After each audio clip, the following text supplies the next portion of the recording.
এজন্য বেপর্দা নারী কিতাবে আছে, নিজেই নিজেকে ছোট করে, নিজের দাম নিজেই কমায়, নিজেই নিজেকে বাজারে তুলে দিছে যে আমার এই অসল আমি মূলত চলে না, আর আমনে নিজে চাইয়ালন। কথা তো ছিল নারীকে খুঁজে নিবে, কথা তো ছিল নারীকে তালাশ করে বের করবে, কথা তো ছিল 10 গ্রাম তালাশ কইরা 50 গ্রাম তালাশ কইরা চরিত্রবান নারী, ইমানদার নারী খুঁজে নিবে, খুঁজে নিবে। পুরুষ তালাশ করবে, বাপ তালাশ করবে, দাদা তালাশ করবে, মা তালাশ করবে, শাশি তালাশ করবে, ফুফি তালাশ করবে যে একটা ভালো মেয়ে কোথায় পাওয়া যায় নাকি। কথা ছিল এই, কে তালাশ করবে? বেডি তো বাজারে। কীর্তন খোঁজেন আপনি, ওই যে আপনি ডেলি গেলে তো পাইবেন আপনি কীর্তন টোয়ান, আপনি টোয়ান কীর্তন বেডি তো বাজারে আইয়ে প্রত্যেক দিন। একজন খুব, আমি সবাইরে বলছি না, এক ভাই আমার পরিষ্কার মনে আছে, উনি বলছিলেন আমারে, কয় হুজুর আমি 24 বছর না জানো 26 বছর বিদেশ কইরা উপজেলার রোডের উপরে 4 তলা বিল্ডিং করছি, আমার জীবনের সমস্ত কলজা পানি করা পয়সা দিয়া আমি একটা বিল্ডিং করে জীবনের তরে বাড়িতে চলে আসছিলাম, বউ বাচ্চা নিয়া আর বিদেশ করব না, থাকমু। কয় হুজুর বাজারে আইসা দেখছি জীবনে চলার পথে হাঁটতেছি, বাজারে হাঁটি আর মানসে আমার বেডির নামে আমারে কয় সিনায়, কয় যে ওই তাইর জামাই। কয় তখন আমি বুঝছি যে হায় আমার বিবি এত বেশি পরিমাণ বাজারে আইসে গেছে যে বাজারে রিক্সাওয়ালা, অটোওয়ালা, সিএনজিওয়ালা, রাস্তার মানুষ, বাজারের দোকানদার, ফলওয়ালা, তরকারিওয়ালা, ধন্যপাতাওয়ালা, ফাঙ্গাসওয়ালা প্রত্যেকেই আমার বউরেছেন। এটা ইজ্জত? কথা বলে না, এটা সম্মান? এটা কোন নারীর সম্মান? এটা এই মাদ্রাসা কি করে? মহিলা মাদ্রাসা কি করে?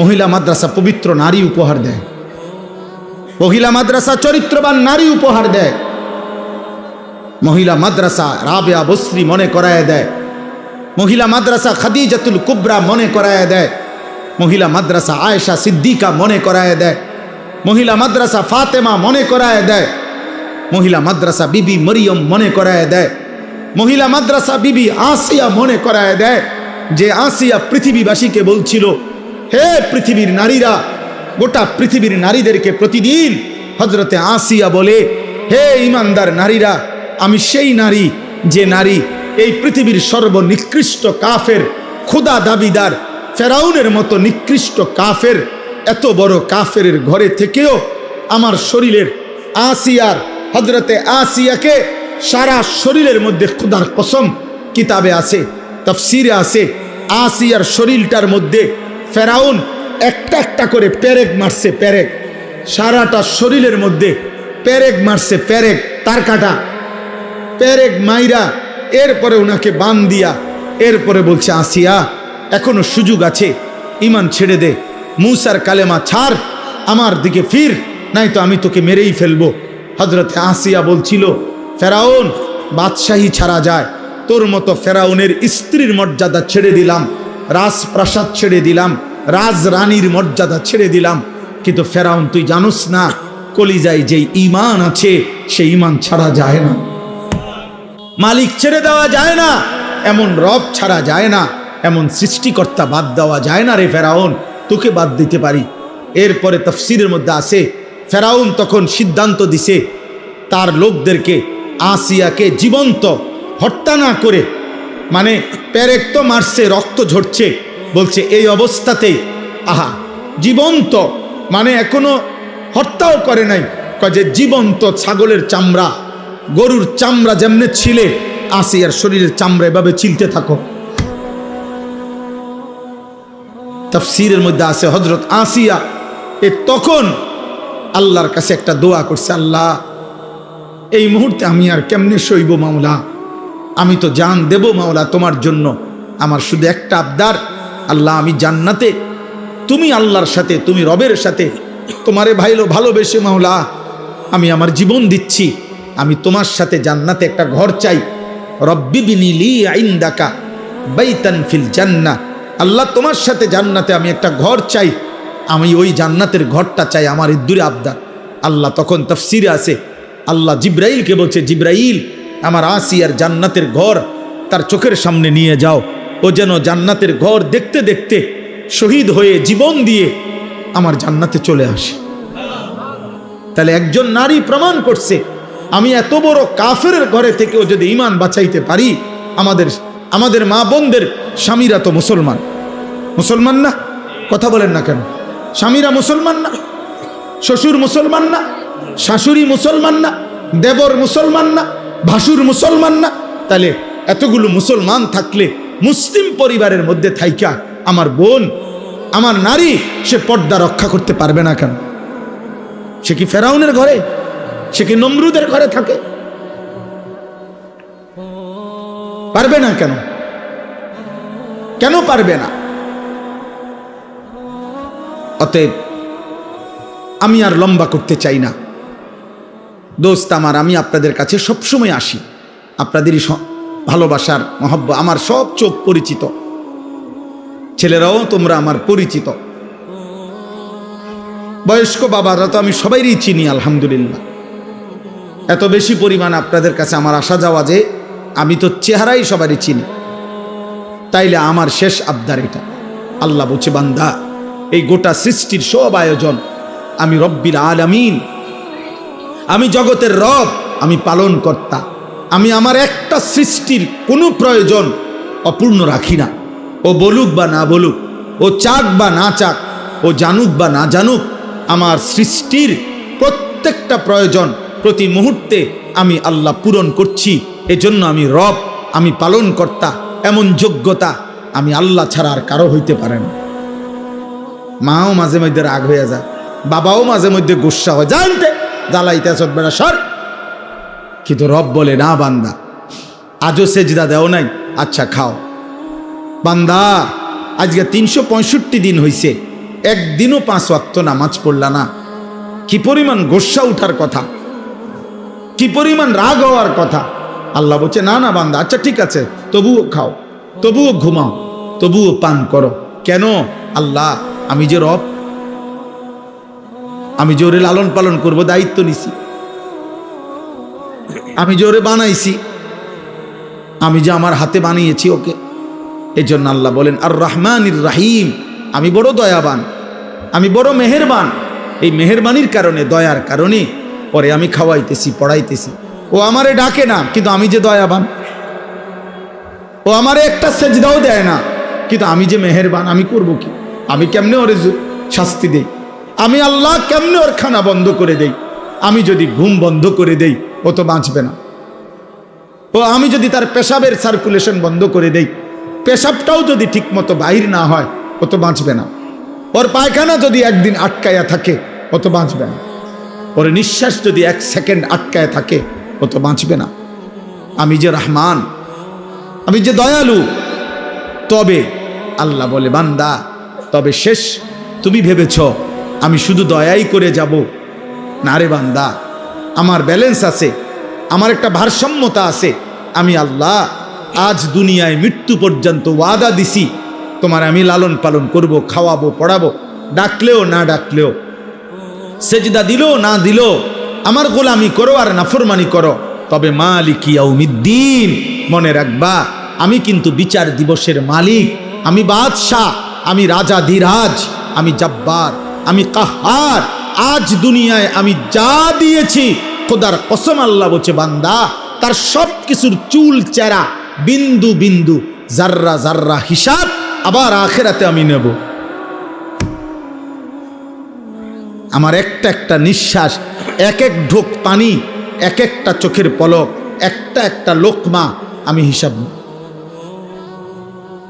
মালিক ইয়াউমিদ্দিন, আমি কিন্তু হিসাব নেব, আমি বিচার দিবসের মালিক।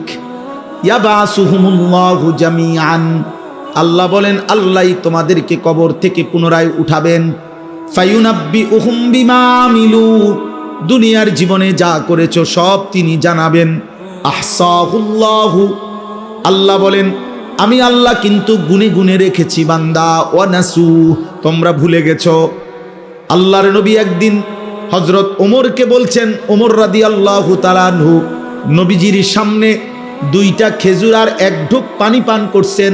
3 দিন ক্ষুধার্ত থাকার পরে আল্লাহর নবী বললেন, ওমর ওয়াল্লাহি লা তুসআলু আন হাযান নাঈম, আল্লাহর কসম ওমর, আখিরাতে হাসরের ময়দানে আল্লাহর নিকটে এই 2টা খেজুর আর এই ঢোক পানির হিসাবও তোমাকে দিতে হবে। 1 ঢোক পানির হিসাবও দিতে হবে। জন্য নওজোয়ান, আমিও না তোমারে ধরতে আর কোনোদিন পারলাম না, বাপ তোমার লগে কুলাইলো না, মা তোমার সাথে পারলো না, এই সমাজ, এই দেশ, এই জাতি কেউ তোমার সাথে শক্তিতে, তোমার ঘাউরামির কারণে, তোমার ঘাটতারামির কারণে কেউ পারলো না, কিন্তু ওই মালিক থেকে তুমি ছুটবা কেমনে? ওই রব থেকে ছুটবা কে? ওই হাসে ওরা দুজন হাসে, কিরে কি কয়, আমরা রেদি কয়, বোঝেন নাই? হ্যাঁ, অসভ্য তো বুঝে, ওরে যে কয় ও তো বুঝে, ওরে বল। আমি এই জন্য প্রত্যেক দিন বলি, সমবয়সী ভালো হইতে দেয় না। অধিকাংশ ছেলেদের নষ্ট হওয়ার পিছনে মূল কারণ সামান্য ফুলানের লগে চলে, দিন রাত সমবয়সী ওরে গুনার, ও একটু যদিও ভালো হইতে চাইছিল, ওর লগের গুণে ওরে কইছে না, আরে রাখ বেটা, অনবয়স অল্প। সমবয়সী বড় দুষ্ট হয়।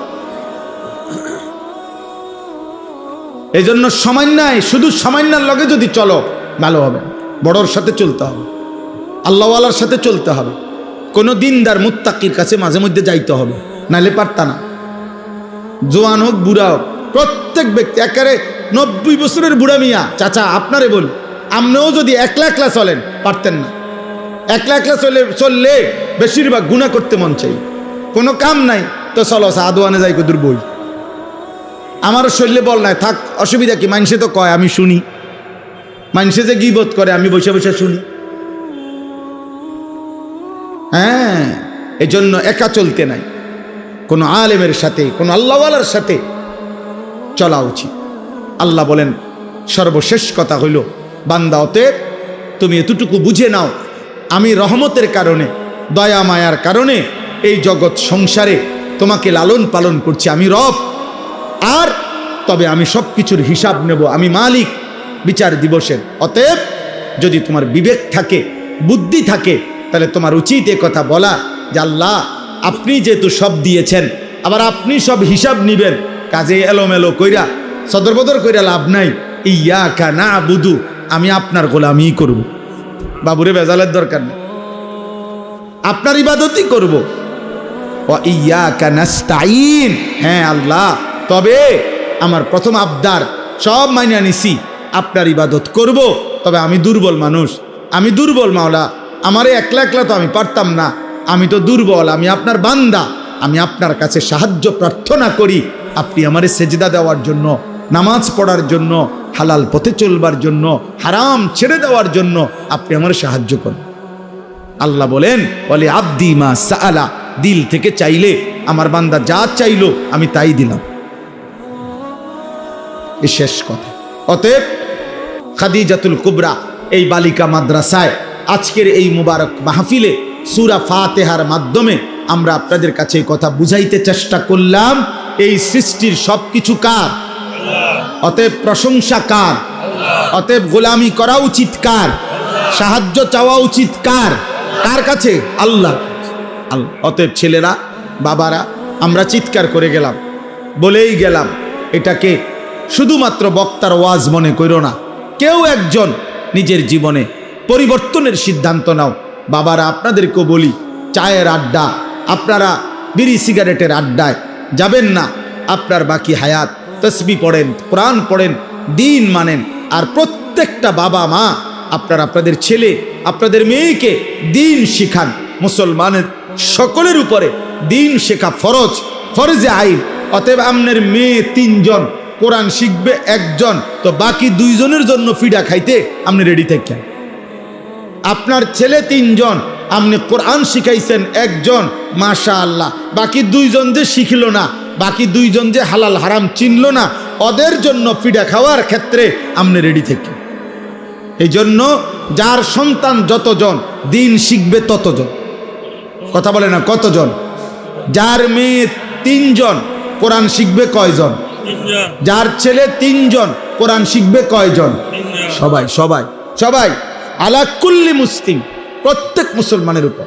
এই জন্য আলহামদুলিল্লাহ আমার প্রিয় ভাই মৌলানা নজরুল ভাই, আমার প্রিয় ভাই মৌলানা লোকমান হোসেন ভাই, ওরা 2 জন আলহামদুলিল্লাহ আমি প্রত্যেক বছর দেখি আমার কাছে এই মাহফিলটার জন্য একটা ডেট দিবার জন্য 2 জন একসাথে যায়, মহব্বত করে।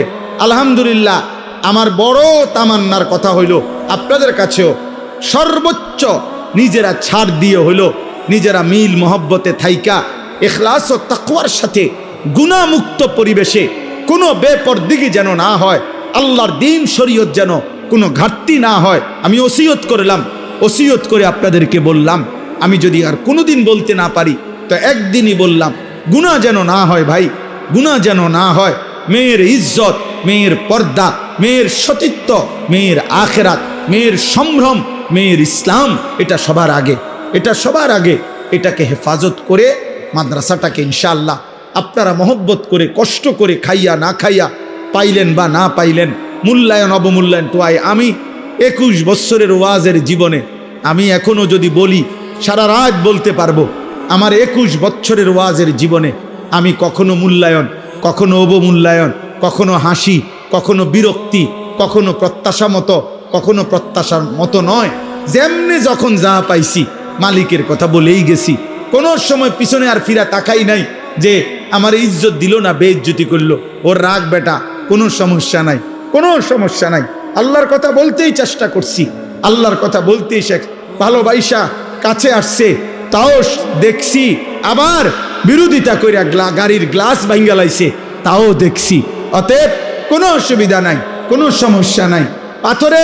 পাথর ছোট্ট ছোট্ট কঙ্কর মাইরা আমার মাহফিলের তার ছিঁড়া ফেলছে, প্যান্ডেলের কাপড় ছিঁড়ে ফেলছে, আমি এইটাও দেখছি।